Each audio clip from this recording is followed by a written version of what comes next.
Olá, pessoal, sejam bem-vindos a mais um episódio do podcast Fala Gastro, o seu episódio de atualizações em medicina baseada em evidências com relação a temas da gastroenterologia, hepatologia e endoscopia digestiva. Eu sou Ana Paula Camargos e aqui está. Eu sou a doutora Daniela Carvalho e hoje eu queria começar o nosso episódio com uma pergunta. Você sabe, no seu consultório, quais são os seus pacientes que portadores de colangite biliar primária, colangite esclerosante primária, colestases autoimunes têm maior risco de progressão para fibrose? E você sabe hoje, em 2026, como manejar com estratégias terapêuticas esses pacientes? Bom, e embora nós tenhamos já tratamentos bem estabelecidos para colangite biliar primária, como o uso do ácido ursodesoxicólico, nós estamos vivendo avanços tanto no monitoramento, quanto no tratamento, quanto no diagnóstico dessas doenças colestáticas. Então, É sobre isso que nós vamos conversar hoje, né? Como manejar o seu paciente com doença colestática autoimune. E, em primeiro lugar, eu gostaria de agradecer a Biolab. A Biolab está apoiando a gente institucionalmente hoje nesse episódio e ajudando a gente a levar, né, conhecimento de qualidade a todos os locais do país e ajudando a gente com a educação médica continuada, que é o nosso incentivo principal aqui, que é o nosso objetivo principal. e para essa conversa de hoje, nós contamos com duas hepatologistas referências no assunto de doenças colestáticas, a doutora Carolina Augusta e a doutora Mariana Gouveia. Nós gostaríamos que vocês se apresentassem para os nossos ouvintes. Olá, eu sou Carolina, sou hepatologista aqui em Brasília, trabalho no Agarram e também no setor privado. E queria primeiro agradecer a oportunidade de estar aqui com colegas tão queridas e para discutir um tema que eu acho tão relevante e que é tão frequente na nossa prática de consultório. E acho que com essa discussão a gente vai conseguir ajudar muitos colegas. É isso mesmo. E eu me chamo Mariana Gouveia, também sou gastro e hepatologista, atuo no Hospital de Base, que é um hospital terciário aqui do SUS, em Brasília, e também na rede privada. Sou apaixonada por doenças colestáticas e fiquei imensamente feliz pelo convite, né, de colegas tão maravilhosos como vocês para debater um assunto, né, que está super em alta agora na hepatologia, com esses novos medicamentos que vêm surgindo e prometendo para a gente, quem sabe, né, o controle dessas doenças, um melhor controle dessas doenças colestáticas. Eu queria aproveitar que as meninas se apresentaram, dizer, né, que nenhuma de nós temos conflitos de interesse, né, em relação ao tema desse episódio, que a gente está aqui mesmo para levar a educação continuada para os médicos, gastrologistas, hepatologistas clínicos, né, com o apoio da Biolab ao nosso episódio. Bom, e para começar do básico, a gente precisa saber o que são as doenças colestáticas e quais são as entidades que o gastroenterologista, o hepatologista já está sabendo de cor, né? Mas a gente ali, gastroenterologista, até os clínicos, já tem que pensar logo de cara quando pensa nessas doenças, né? E o que que a gente deve pensar para suspeitar dessas doenças? Certo. Então, gente, assim, o que que vem a ser as doenças colestáticas, né?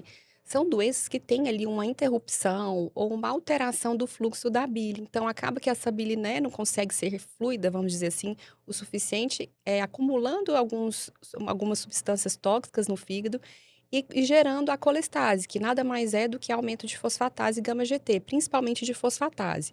A gente precisa sempre, né, as duas entidades mais relevantes para a gente, né, do ponto de vista autoimune, é a colangite biliar primária e a colangite esclerosante primária. Mas a gente também tem outras doenças colestáticas de causas secundárias. Então, muitas vezes temos ali obstrução por tumor, né, do fluxo biliar, por um cálculo, às vezes medicamentoso, mas basicamente a gente tem que ficar sempre atento e sempre ter isso em mente. CBP e CEP são diagnósticos totalmente possíveis, principalmente quando há colestase laboratorialmente persistente.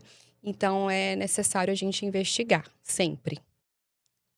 Certo. E aí, Carol, eu fico assim pensando, né? Quando a gente fala em colangite biliar primária, a gente já reconhece os sintomas, o que que os pacientes apresentam, mas eu queria entender por que que essa doença ainda é tardiamente diagnosticada. Primeiro, a maior questão é que a doença pode ser assintomática nas primeiras fases, e muitas vezes os sintomas são muito inespecíficos. Então, são sintomas como fadiga, prurido. E a gente tem que considerar a epidemiologia da doença. É uma doença que costuma aparecer ali entre a quinta e a sétima década de vida, principalmente em mulheres, né? Estudos anteriores mostravam dados de 9 mulheres para cada homem. Estudos mais atuais colocam ali entre 4 e 6 para cada paciente do sexo masculino. Então, a gente pensa, mulher em idade perimenopausa ou menopausada, que às vezes já podem ter esses sintomas, então acaba não chamando a atenção. Mas a gente precisa observar também os exames desses pacientes, porque além desses sintomas, a gente espera que tenha sinais de colestase, como o Mari falou. Então, que tenha alteração principalmente de fosfatase alcalina. E aí, o problema é que muitas vezes a gente ignora. Então, o paciente demora muito para diagnosticar. Às vezes, ele passa por muitos colegas. Eu tive uma paciente com diagnóstico recente. Ela até foge um pouco. Ela tem 42 anos. Mas ela ficou 5 anos com um prurido importante, com muitas escoriações no corpo. Ela passou por vários dermatologistas, clínicos, e ninguém pensou. E ela já vinha ali com a alteração de fosfatase alcalina e gama-GT durante esse período, e ninguém tinha pensado na possibilidade de uma colangite biliar primária. Então, assim, eu acho que o diagnóstico não é difícil, né? A gente ainda vai falar aqui do diagnóstico. O diagnóstico é bem objetivo e fácil, mas a gente só vai fazer o diagnóstico se a gente pensar nessa possibilidade. Entendi. Exatamente. Bom, e como que a gente vai fazer esse diagnóstico, então? Qual é o passo a passo do diagnóstico da CBP em 2026? Então, gente, o diagnóstico é relativamente assim fácil, né? Como a Carol falou, a gente tem 3 critérios e basicamente a gente tem que fechar 2 desses 3 critérios. Então, o que a gente tem que ter? A gente precisa de ter, né, a colestase laboratorialmente detectada, uma colestase crônica. A gente precisa ter o AMA, que é o antimitocôndria positivo, né, a biópsia mostrando, né, as alterações compatíveis com a CBP. Só que, então, de 2 eu preciso de 3. Quando o paciente, às vezes, é AMA negativo, a gente precisa investigar 2 outros anticorpos, que são, né, o anti-SP100 e o GP210, porque eles podem também estar positivos na ausência ali de um AMA, na ausência de um AMA positivo. Então, basicamente, é a gente ter 2 desses 3 critérios para a gente fechar o diagnóstico. E, obviamente, né, tendo excluído outras causas de obstrução, por tumor ou por outras doenças. Então, basicamente, é assim que é feito o diagnóstico. A gente vai para a biópsia quando a gente tem dúvida, quando os anticorpos não estão positivos, mas tem muita chance daquele paciente, né, ter realmente a doença, ou quando a gente também pensa que pode ter uma síndrome de sobreposição com hepatite autoimune. Então, a biópsia também é reservada para esses casos. Excelente, já respondeu minha próxima pergunta. Pode seguir, Dani. Bom, então vamos lá. Deixa eu ver aqui. Ela respondeu dos pacientes com Quando... FAO elevado e antimitocôndria negativo? Sim, Acho que sim.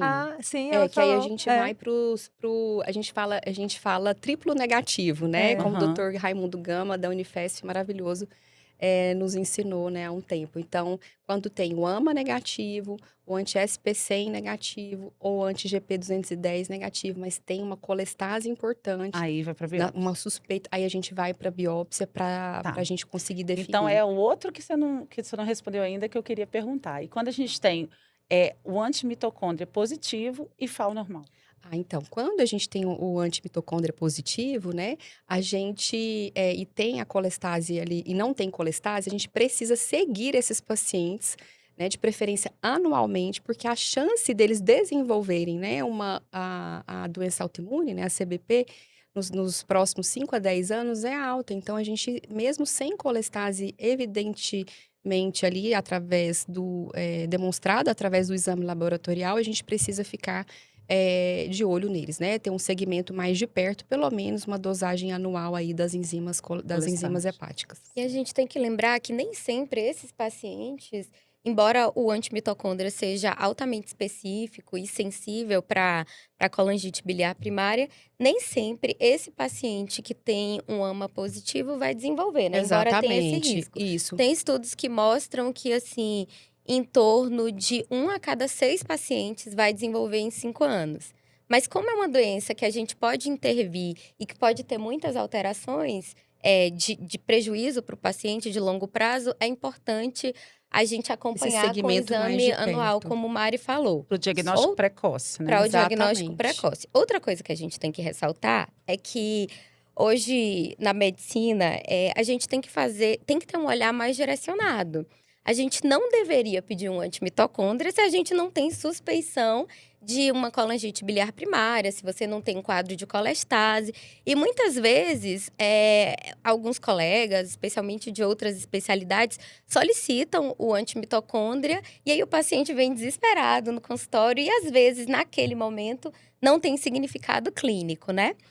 Outra coisa também que eu queria ressaltar em relação a isso é que, embora esse antimitocôndria possa vir positivo sem colestase, ele pode aparecer muito antes, como eu tinha falado antes, da manifestação de doença.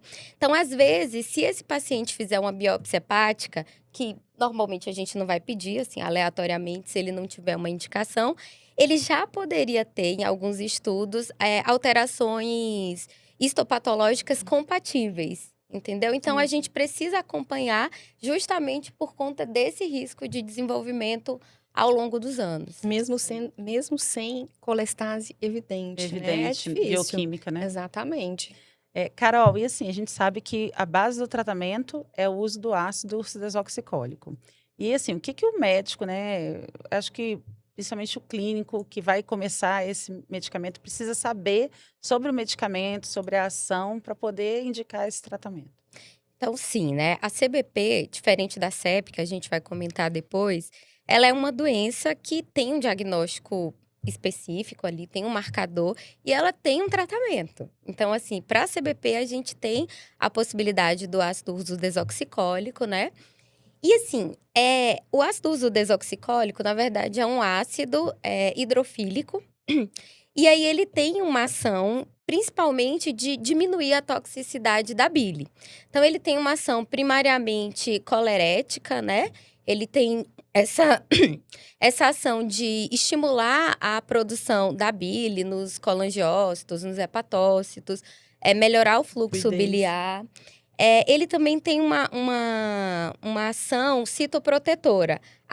Como ele é hidrofílico, ele consegue substituir alguns outros ácidos que são hidrofóbicos e que seriam tóxicos. Então, com isso, ele consegue proteger esses hepatócitos e colangiócitos. Ele tem uma ação também antiapoptótica, tem uma estabilização ali de membrana mitocondrial que vai auxiliar nesse sentido. E ainda, por fim, uma ação imunomediadora. Então, com isso, a gente consegue tornar essa bile menos tóxica.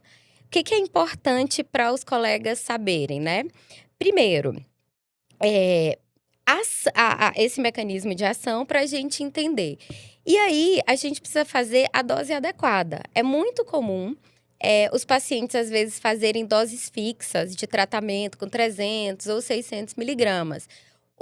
Tanto o ISLO quanto a ASLD, eles recomendam a dose direcionada pelo peso. Então, a dose seria de 13 a 15 miligramas ali por quilo de peso do paciente. Então, se o paciente ganha peso, se o paciente perde peso, a gente pode precisar reajustar essas doses.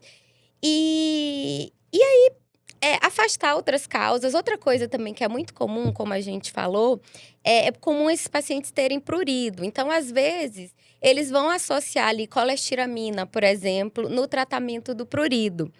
E aí, quando a gente tem o uso de colestiramina, a gente precisa de um intervalo de 2 a 4 horas do uso para a gente usar o ácido ursodesoxicólico para não diminuir a ação dele. E assim, é muito bem tolerado, é uma medicação que pode ser usada em gestantes, é uma medicação que tem poucos efeitos colaterais. No geral, assim, tem pacientes que se queixam de diarreia, flatulência, mas no geral é muito bem tolerado. Mas assim, a gente precisa se atentar à dose adequada. Certo.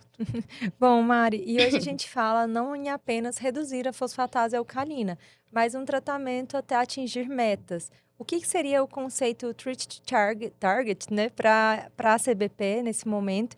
E também, quanto tempo a gente deve esperar para fazer uma nova reavaliação dos parâmetros desse paciente para saber se ele respondeu ao tratamento ou não?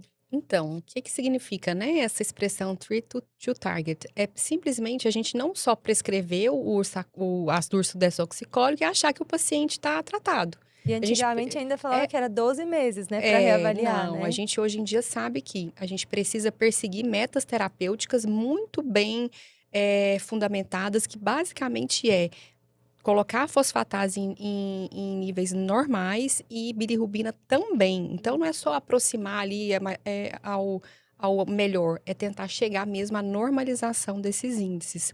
Então, o que que acontece? Quando a gente antigamente a gente fazia avaliação desse paciente com 12 meses, só que a gente hoje em dia sabe que quanto antes a gente avaliá-los, quanto antes a gente ver ali o que aconteceu depois do ácido ursodesoxicólico com 3 a 6 meses, a gente consegue definir aqueles pacientes que já são bons respondedores ao medicamento e aqueles que muito provavelmente não vão responder. E o fato de você ter uma colestase que você não controla, você aumenta, né, a chance de evolução para cirrose, as complicações da cirrose, né, para a morte relacionada à doença hepática. Então, nosso objetivo é perseguir essas metas e quando você já vê ali com 3 a 6 meses que aquele paciente não chegou nos índices normais de fosfatase e bilirrubina, a gente precisa já pensar que a gente vai necessitar de uma terapia de segunda linha. Certo. E Mari, a gente sabe que tem muitos médicos que ainda têm aquele conceito, né? Que para você estar colestático, você precisa estar equitérico. E a gente sabe que não é bem assim. E também queria que você me explicasse a questão do prurido. Por que que o prurido acontece nos pacientes colestáticos sem necessariamente estarem equitéricos?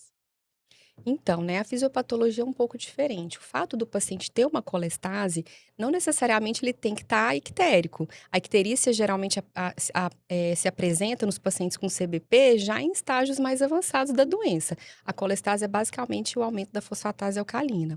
Então, é diferente. O prurido que é pelo aumento da icterícia é diferente desse prurido, né, que tem pelo acúmulo ali das toxinas, né, que você não consegue das endotoxinas, você também tem uma alteração, como que se diz, do eixo ali neurológico que faz o paciente ter mais sensibilidade, né, ao acúmulo desses ácidos biliares. Então, não é a mesma fisiopatologia. Então, o paciente ele pode estar colestático e não necessariamente ter bilirrubina elevada. Então, na verdade, ele pode estar colestático por um aumento de ácidos biliares, não estar equitérico e ter o prurido por estímulo, né, neurológico desses ácidos biliares a nível das terminações nervosas. Exatamente, exatamente. Então não vai adiantar creminho de ureia, né? Não. Pois é. Então vamos lá. E Carol, a gente queria saber quais os pacientes liga aquele alerta, assim, que está progredindo a doença, né? E também em que momento que a elastografia hepática é utilizado na prática. Então, como Mari já falou anteriormente, o nosso objetivo é a normalização da fosfatase alcalina, principalmente, né? Então, se eu tenho uma fosfatase alcalina, mesmo durante o tratamento, depois ali de 6 a 12 meses, ainda alterada, esse é um fator, né, que a gente tem que ficar em alerta. Se a gente tem alteração de bilirrubina, mesmo que seja discreta ali, no limite superior da normalidade, é outro fator que a gente tem que observar. Aqueles pacientes, como a paciente que eu citei agora há pouco, que abriu o quadro com uma idade menor do que 45 anos, também é outro fator prognóstico para a gente. Aqueles pacientes que, quando abriram o quadro, já tem uma elastografia, que eu vou falar melhor já já, mas já tem um KPA, né, uma rigidez hepática na elastografia maior do que 10 KPA, também é outro fator que a gente tem que observar.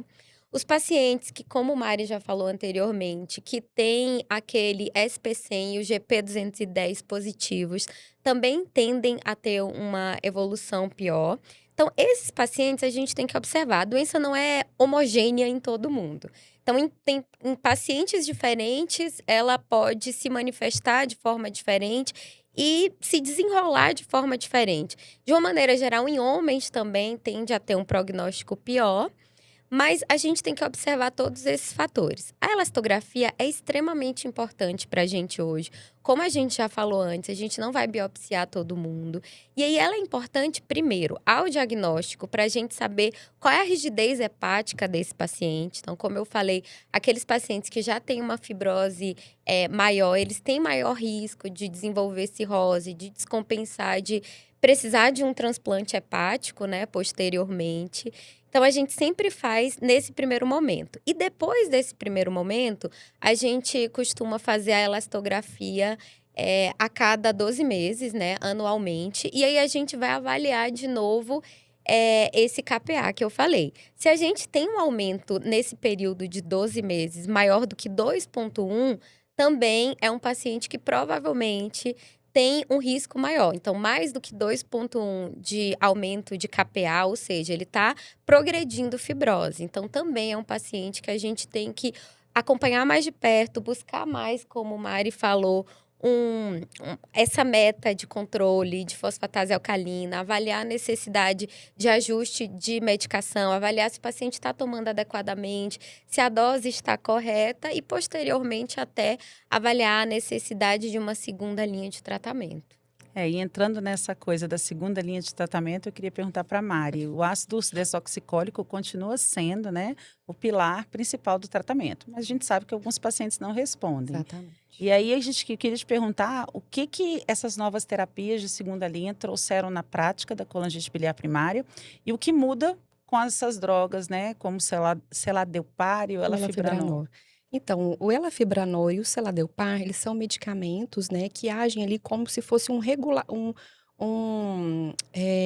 é que fala? É um regulador metabólico e inflamatório, um agonista, né, de PPAR, que vai ajudar essa bile que está acumulada a ser menos tóxica. E com isso, a gente consegue, né, através desses últimos estudos, inclusive do elafibranor, do Elative, né, a gente conseguiu ver que os pacientes têm uma boa resposta para chegar no alvo que a gente deseja, que é aquele paciente que não respondeu ao ácido ursodesoxicólico, que a gente precisa chegar no alvo de normalização de FAO, de fosfatase e de bilirrubina. Os dois medicamentos, eles podem ser usados, então, né, como uma terapia de segunda linha, principalmente ali o elafibranor, junto com o ácido ursodesoxicólico, naqueles pacientes que não tiveram resposta, então acaba que a gente mantém, ou naqueles que tiveram algum tipo de efeito colateral e não conseguiram tolerar o ácido ursodesoxicólico, a gente teria como opção o elafibranor. Alguns estudos também colocam, né, que o seladelpar poderia melhorar prurido, assim como o próprio elafibranor. Então, a gente tem que perseguir metas, né, muito mais rígidas. Então, uma quebra de paradigma, né, com esses novos agonistas PPAR, né, o seladelpar, que é um PPAR delta, e o elafibranor, que é alfa e delta. Então, a gente tem, assim, né, os estudos mostrando que, sem dúvida, podem ser opções maravilhosas para que a gente consiga diminuir a progressão de doença e os desfechos negativos do ponto de vista de evolução para fibrose hepática avançada e cirrose. Vai ser muito bom, né? Quando tiver já para todo mundo, já chegar até no SUS, Isso. vai ser tudo de bom, né? Sim. Carol, e assim, tem um desafio ainda persistente para os pacientes, que é alguns pacientes ainda permanecem com fadiga e prurido. O que vocês fazem para melhorar a qualidade de vida desses pacientes? Nossa, essa é uma pergunta excelente. Porque, assim, como a gente já falou antes, o prurido e a fadiga, elas não respondem, não são correlatas à melhora bioquímica nesses pacientes. Então, muitas vezes, a gente começa a medicação, aí ele consegue até alcançar os alvos de melhora bioquímica, ou seja, a gente até consegue diminuir risco de progressão de fibrose, mas o paciente continua com esses sintomas. E são sintomas que muitas vezes atrapalham muito a qualidade de vida. Atrapalha sono, atrapalha atividades diárias. Imagine, o paciente fica todo cheio de escoriação, com prurido mesmo. Então, a gente precisa ter esse olhar para isso e, como eu falei, nem sempre vai responder à medicação, as medicações habituais. Então, o que a gente faz? Primeiro, a gente precisa ter esse olhar para valorizar esses sintomas dos pacientes. A gente pode fazer até alguns scores no consultório, que dá para fazer para avaliar o quanto que isso está afetando a qualidade de vida e tudo mais. E aí, primeiro, a gente tem algumas medidas, algumas orientações de medidas não farmacológicas, né? Evitar muitos banhos no dia, evitar banho com água quente e por muito tempo. Roupa de lã ou roupa muito apertada também pode piorar o sintoma de prurido. Às vezes, bucha ou sabonete muito abrasivo também pode piorar. Então, evitar todas essas coisas pode ajudar. Além disso, a gente recomenda, Ana, a gente ainda recomenda o creminho de ureia. A hidratação pode ajudar, né? Ela não vai resolver todo o problema, já que a gente discutiu a fisiopatologia, mas muitas vezes a pele muito ressecada, até por conta do prurido, pode piorar o processo, então a gente recomenda. Tanto o Islow quanto a SLD, eles também recomendam uns cremes mentolados que poderiam ajudar, assim, de refrescância mesmo para o paciente. E assim, se ainda assim o paciente já está com ácido uso desoxicólico, já está com essas medidas não farmacológicas, aí a gente vai pensar em medidas farmacológicas. Então, normalmente, de primeira linha, a gente pode usar a colestiramina, que, como eu falei, a gente precisa ter aquele cuidado de intervalo com ácido uso desoxicólico. Ou a gente pode usar os fibratos também. Então, esses são os que a gente costuma usar como primeira linha. A colestiramina, a gente costuma começar com 4 gramas, pode chegar até 16 gramas por dia. Você divide a dose? Normalmente Do sachê? divide. Então, assim, cada sachê tem 4 gramas. Pode começar com 1 a 2 sachês por dia. E a dose máxima são 4 sachês por dia. E é importante... Sempre tendo esse cuidado do intervalo. Isso, é importante falar, Carol, por que não pode associar? Porque é um quelante, né? Isso, então ele vai diminuir a ação do ácido uso desoxicólico, exatamente. Porque ele vai quelar a bile, mas se você tiver comida, se você tiver outros medicamentos, ele vai quelar os outros medicamentos. Exatamente. A comida e não vai fazer o efeito pleno. E não vai fazer o que a gente esperava. Aí, assim, se não resolveu, aí a gente vai tentar um fibrato. Normalmente a gente usa mais o bezafibrato, né? Que costuma ter uma resposta melhor. Se ainda assim esse paciente não respondeu, aí a gente vai para a segunda linha de tratamento. Seria rifampicina, que assim, a gente tem muita dificuldade, né? No Brasil, a gente não consegue pegar rifampicina em qualquer lugar. Normalmente está atrelado ao tratamento de tuberculose. E a gente tem que lembrar que a rifampicina ela pode ser hepatotóxica. Então, a gente pode ter esse efeito colateral. E aí, depois, terceira linha, a gente poderia usar naltrexona, por exemplo, como possibilidade. E, além disso, a gente pode usar também os inibidores de recaptação de serotonina, né? Principalmente a sertralina, que a gente costuma usar também associado. Mas, assim, tem pacientes que a gente vai associar todas essas camadas e ele não vai responder. Tem esses estudos novos com o elafibranor, né? Eles têm eles têm mostrado melhora, né, de sintomas de prurido e fadiga, então pode ser uma possibilidade aí, né, que a gente vai precisar avaliar melhor. E tem pacientes que eles vão precisar de transplante hepático. Então, o prurido intratável, que a gente chama, que é esse prurido que não responde a nenhuma forma de medida farmacológica ou não farmacológica, ele pode afetar muito a qualidade de vida do paciente. Ele é considerado um critério especial para transplante hepático. Então, tem pacientes que podem ir a transplante hepático por conta desse prurido, mesmo não tendo uma cirrose descompensada, por exemplo. Mas a gente tem que lembrar que mesmo após transplante, a gente pode ter alguns pacientes que não vão responder, que podem ter recorrência de prurido. Então, realmente, é um desafio muito grande. A fadiga é ainda mais difícil, porque ela é ainda mais inespecífica, ela é ainda mais difícil da gente quantificar e a gente não tem nenhuma medicação específica. Então, a tentativa que a gente tem é usar essas linhas de tratamento mesmo para a doença, evitar a progressão de doença e tentar estimular o paciente, a atividade física, melhora de estilo de vida, de sono, para ver se a gente consegue melhorar nesse quesito. E eu queria até lembrar, a Carol está falando aqui do fibrato, né? A gente, na nossa prática clínica, faz o seguinte: o paciente que não responde ao ácido urso desoxicólico, com um ano a gente acaba associando o fibrato. Mas é um uso off-label, né? Então, assim, é uma medicação barata, é uma medicação que a gente gosta porque ajuda no prurido, mas, assim, vindo, né, esses outros agonistas PPAR aí para o nosso uso da prática, apesar de serem mais caros, eu acho que vai ser muito promissor o tratamento. E outra coisa que eu queria falar é que na prática clínica do SUS, a gente não usa nem o bezafibrato, que é o principal estudado, né? A gente não Como, tem como A gente terapia não de tem segunda linha. A gente disponibilidade. usa o ciprofibrato, que é o que a gente tem na rede, né? É. Mas aí, assim, meninas, acho que a gente conversou muito sobre CBP. CBP dá uma noite aqui conversando com vocês. Mas eu queria perguntar agora para Mari um pouquinho de colangite esclerosante primária, começando com a Mari. E eu queria entender, Mari, por que a colangite esclerosante primária continua sendo uma das doenças mais temidas da hepatologia? É uma doença muito ruim de tratar, né? A gente que está na área, a gente sabe que é uma heterogeneidade muito grande de apresentação clínica. Então, é uma fisiopatologia totalmente, assim, pouco conhecida de fato. A gente não sabe 100% da fisiopatologia da doença. A gente sabe que cada paciente se comporta de um jeito, então tem os pacientes que têm CEP, mas são assintomáticos, não tem tantas complicações, outros já desenvolvem colangiocarcinoma, outros evoluem muito rápido para cirrose, e a gente não tem um tratamento assim, né, tão efetivo, enfim, então é uma doença assim com uma caracterização enorme de fenótipos.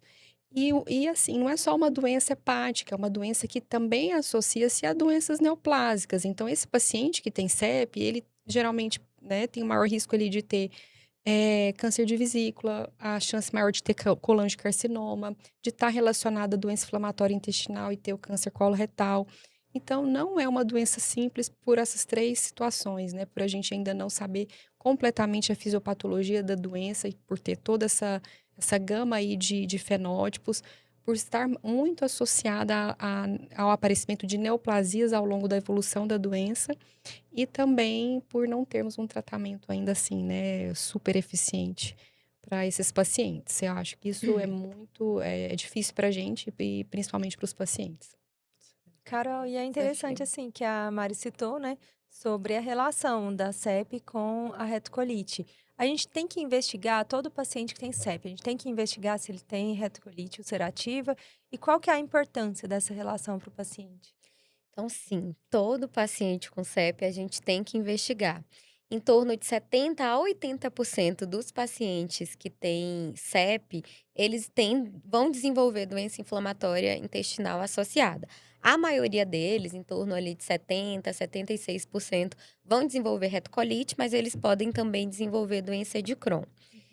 Então, é muito importante. E assim, e nesse contexto, principalmente quando a gente entende um pouco a fisiopatologia. Na verdade, a gente ainda não entende tanto. Tem muita coisa ainda, como o Mari falou. O desafio maior da CEP também é isso, porque a gente não tem uma fisiopatologia é, tão bem definida, mas a gente já sabe, assim, que tem estudos com HLA relacionando, sabe? Principalmente linfócitos T. E aí a gente teria ali alguns linfócitos T mais que citotóxicos, né? Que desencadeariam citocinas pró-inflamatórias e aí desencadearia tudo. E aí, nesse contexto, a gente também tem estudos que mostram relação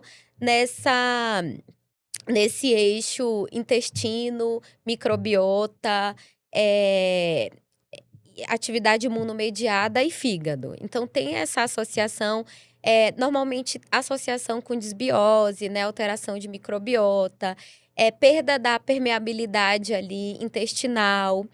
Então, nesse contexto todo, a gente tem essa associação de doenças. E aí, o que acontece? Quando a gente tem um paciente que tem CEP associada a CBP, é uma doença diferente. É uma doença inflamatória intestinal diferente. Normalmente é uma doença que pode até ter menos sintomas, mas é uma doença que tende a ter mais acometimento histológico. Como o Mari falou, tem um risco muito maior de desenvolvimento de câncer coloretal.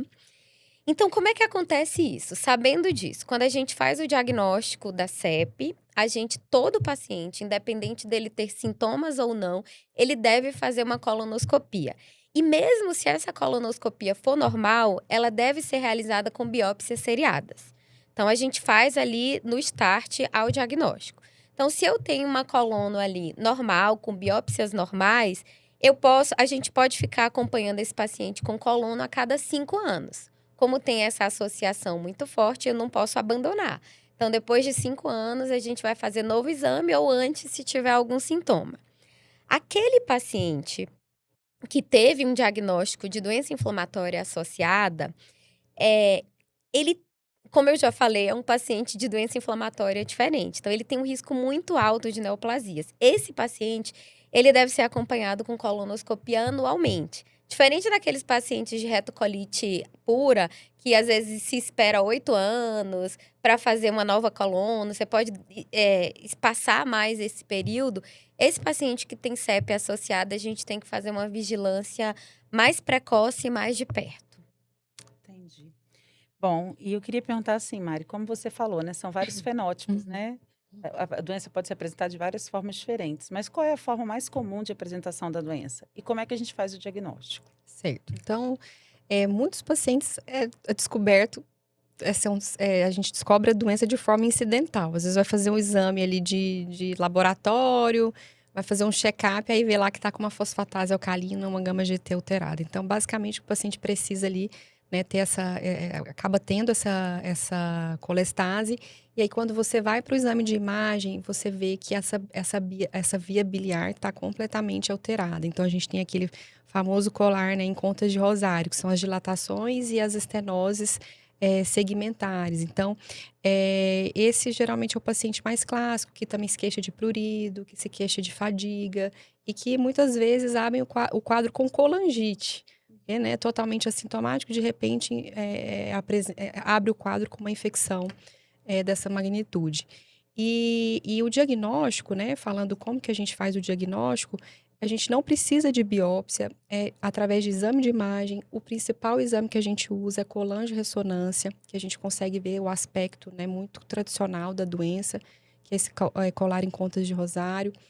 E a biópsia é reservada para aqueles casos que o paciente tem uma colestase que você não conseguiu ainda definir o motivo, tem uma imagem normal, e aí você parte para a biópsia para avaliar se não é, às vezes, uma CEP de pequenos ductos, ou também quando a gente tem suspeita de ter CEP mais hepatite autoimune, né, uma síndrome de sobreposição.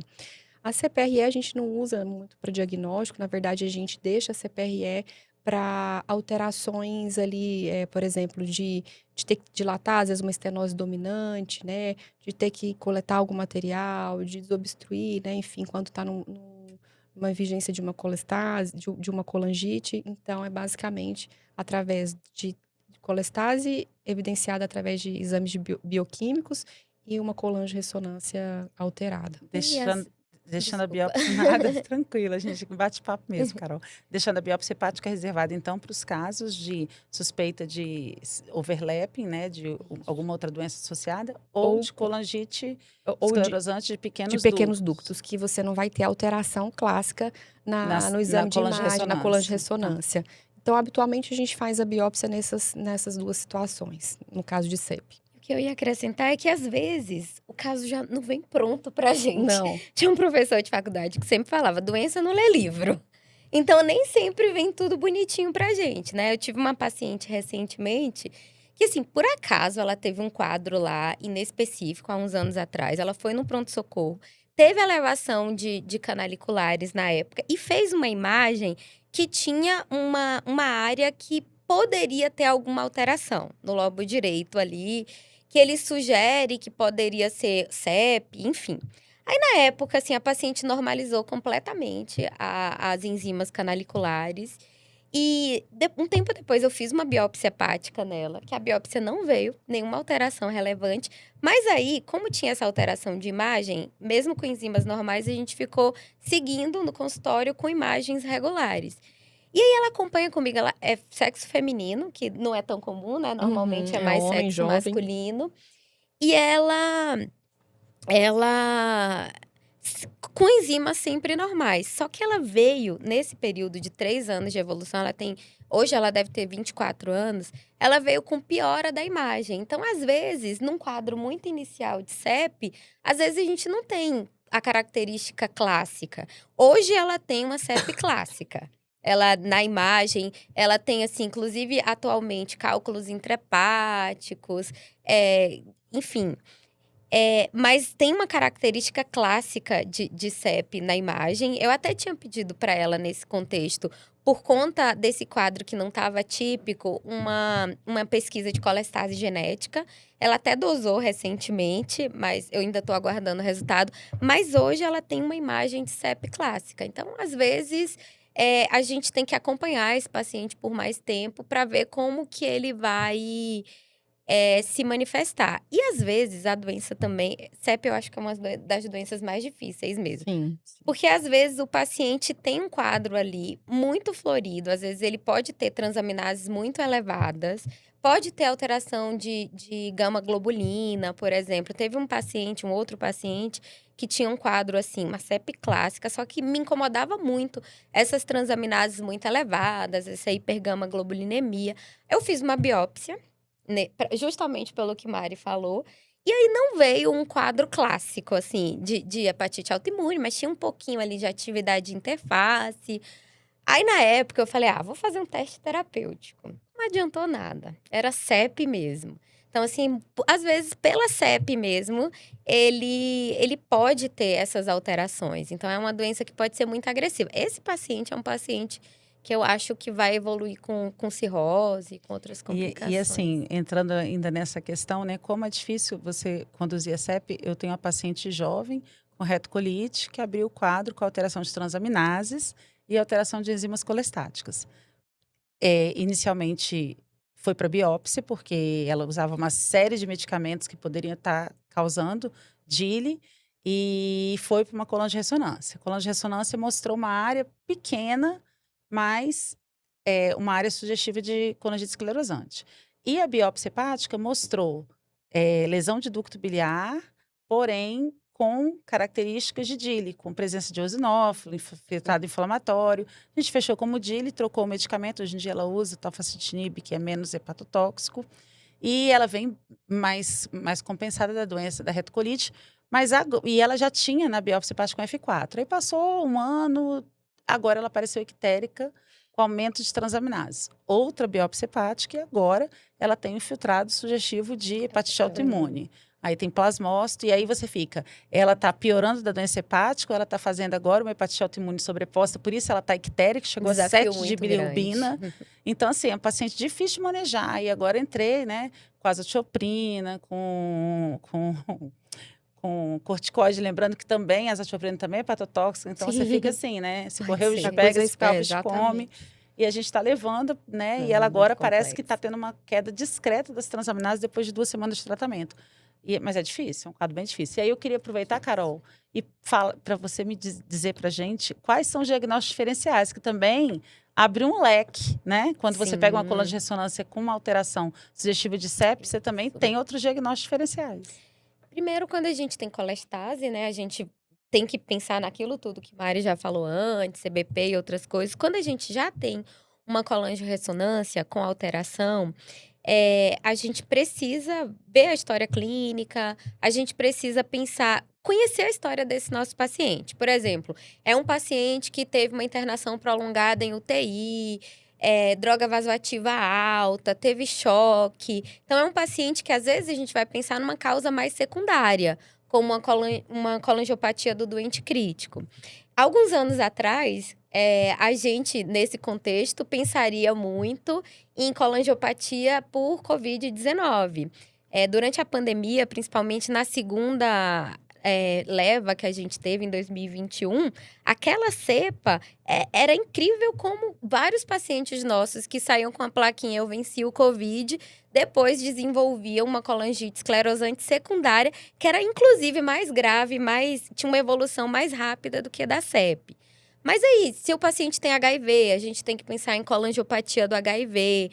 É importante avaliar a imagem com um colega que a gente confie para afastar também doenças neoplásicas, colangiocarcinoma. E outro diagnóstico diferencial muito importante, inclusive o ISLO recomenda que todo paciente, ao diagnóstico de CEP, deve fazer uma dosagem de IgG4. Porque a colangiopatia por IgG4 Na verdade, a doença sistêmica do IgG4, que pode fazer uma colangiopatia, ela pode mimetizar muito o CEP, assim como ela pode mimetizar também um colangiocarcinoma, algum outro tumor ali. Então, sempre nesse início ao diagnóstico, a gente deve fazer uma dosagem de IgG4 para fazer também esse diagnóstico diferencial. Show. Bom, e nós gostaríamos de saber, nesse momento, o que que a gente tem, né? Porque não tem uma terapia bem definida para o tratamento aprovada, né, para a CEP. O que que vocês usam e qual que seria o tratamento indicado em 2026, indicado pelos guidelines? Então, gente, em 2026 ainda o que temos para hoje, né, É nada. é nada. Então, assim, o que que os guidelines recomendam, né? Que a gente possa usar, que a gente use o ácido urso desoxicólico na dose ali de 13 a 23 miligramas por quilo de peso, né, por dia. A gente evitar doses muito altas, porque 13 a 17, eu acho. acho que, acho que 17 a 20. acho que é É, o 17, último. acho que é 17 a 23, salvo engano. O slow pode ser até 23. Isso, Pode ser Aí até não 23, recomenda mas doses muito exatamente, altas. é isso que eu ia falar. Tá. 17 a 23, mas não se recomenda chegar muito 23. próximo do 23 ou mais, porque os efeitos colaterais são muito maiores, vão ser muito mais frequentes e o ganho é nenhum. Então, basicamente, a gente usa, porque a gente não tem nada para usar, não tem nada que altere a evolução dessa doença.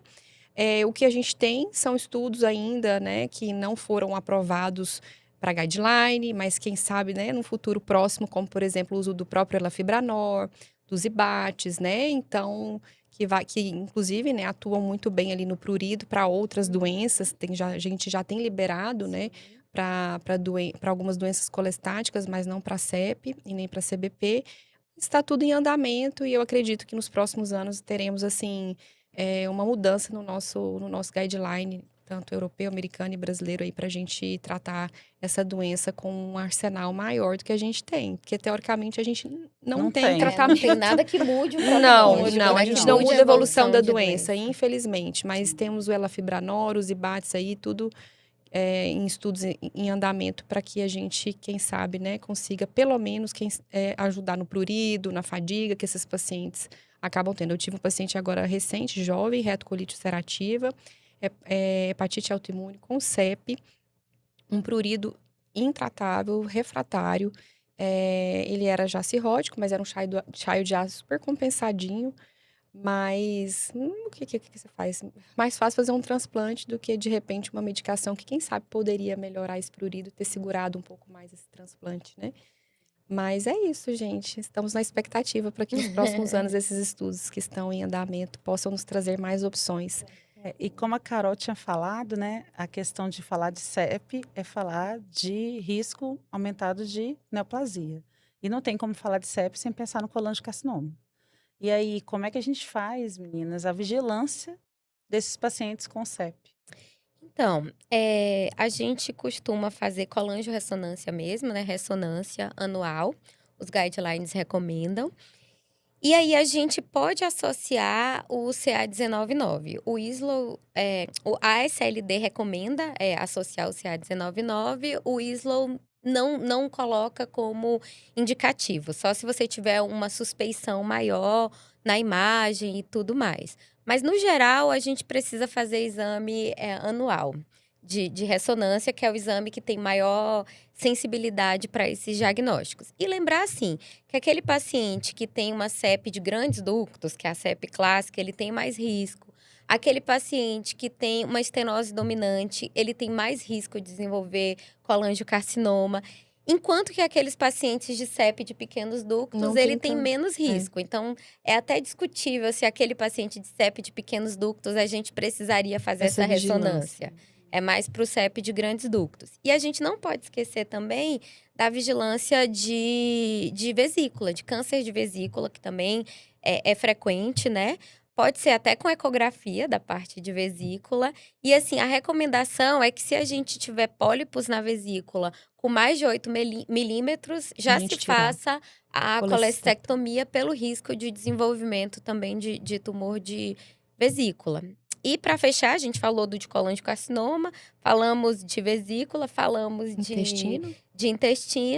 E se o paciente for cirrótico, CEP por cirrose, sendo cirrose por CEP, né, o rastreamento CHC. Com a ecografia a cada 6 meses 6 com meses. alfa-fetoproteína. Bom, meninas, e chegando ao final, né, a gente gostaria que vocês deixassem uma mensagem, assim, relevante, né, para os gastroenterologistas que estão aí acompanhando pacientes com doenças colestáticas. Assim, o que eu posso dizer para os gastros, para os clínicos, para todos os médicos de outras especialidades que porventura estejam ouvindo esse podcast? Pessoal, fosfatase alcalina alterada precisa ser investigado. Prurido no paciente, assim que você não consegue fechar como alguma coisa dermatológica, enfim, procure se esse paciente, né, não possa ter colestase, porque a gente muda o prognóstico dessa pessoa, a gente muda o prognóstico da doença e a gente tem que ter isso na mente. Então, colestase e prurido nunca deixem passar. E o recado que eu queria deixar é que a gente precisa acompanhar esses pacientes de perto, né? Então, assim, paciente de CBP, como a gente falou, é preciso buscar esses alvos de resposta terapêutica, avaliar outra linha de tratamento, se necessário, para a gente evitar essa progressão de doença. E no paciente com CEP, a gente também precisa acompanhar de perto para ver a evolução desses pacientes e fazer essa vigilância adequada de tumores. Então, assim, não olhar só o fígado, olhar todo o resto que tem ali junto com o paciente para a gente conseguir melhorar a qualidade de vida e melhorar o prognóstico dele a longo prazo. Queria agradecer também, aproveitando já a oportunidade de participar, né? Ainda mais falando de um tema que a gente adora, né, Mari? Com Que certeza. faz muito parte da nossa vida e que mesmo pra gente é sempre um desafio. Então, tem muitos casos que a gente vai discutir entre os colegas para achar uma melhor alternativa. E, enfim, queria agradecer muito a oportunidade e essa maravilhosa conversa. Eu também. Obrigada, gente, pelo convite. A gente ficou muito feliz e lisonjeadas, né, Carol? Nós que agradecemos, né, Honra, né? vamos dizer assim, a bondade de vocês de compartilhar tanto conhecimento e trazer aí para a gente essas novidades, essas mudanças na questão de acompanhamento, diagnóstico, que a gente tem de novo em relação ao tratamento, dessas doenças tão desafiadoras, né? Dessas doenças autoimunes aí, são pacientes já muito sofridos, né? E a gente acha assim que quando você descobre uma doença colestática autoimune no início, você tem muito mais chance desse paciente não evoluir para cirrose, né? Do que se você descobre ela mais tardiamente. Então, é muito importante que a gente leve esse conhecimento a todos os locais do país para falar com cada clínico, cada gastro, cada hepato, para lembrar de pensar nisso, de pensar nessa doença. E a gente agradece muito, tanto a doutora Mariana Gouveia quanto a doutora Carolina Matos. Eu tenho muito carinho por vocês. A gente trabalha tem. junto há muitos anos. Muito, completamente recíproco. Eterna staff, né, Carol? E assim, eu fico muito feliz de vocês estarem aqui com a gente falando sobre esse tema. Obrigada. Gente, então, assim, nós gostaríamos novamente de agradecer a Biolab por esse apoio institucional a esse episódio. Nós acreditamos que a medicina baseada em evidência, aliada com o compromisso de promoção de saúde, realmente vai trazer grande conhecimento e avanço para os médicos e, consequentemente, vai melhorar a qualidade de vida dos nossos pacientes. Então, só agradecemos a vocês, Biolab, a vocês, nossas convidadas, a vocês, nossos ouvintes. E Sem vocês, não tem nada disso, né? Sem vocês, a gente não tinha por que estar aqui. E aproveitando a questão dos ouvintes, pedir que, se esse episódio fez sentido para vocês, se ajudou, compartilhe entre os colegas médicos, colegas que vocês acham que o tema interessa. Curtam o nosso podcast. Compartilhem, principalmente. E façam com que a nossa mensagem chegue para mais gente. Chegue para mais gente, para que a gente possa aí levar conhecimento de qualidade a todos os locais do país. E é isso, gente. Um grande abraço. Nos encontramos no nosso próximo episódio. É isso aí. Um beijo enorme, pessoal. Tchau, gente. Tchau.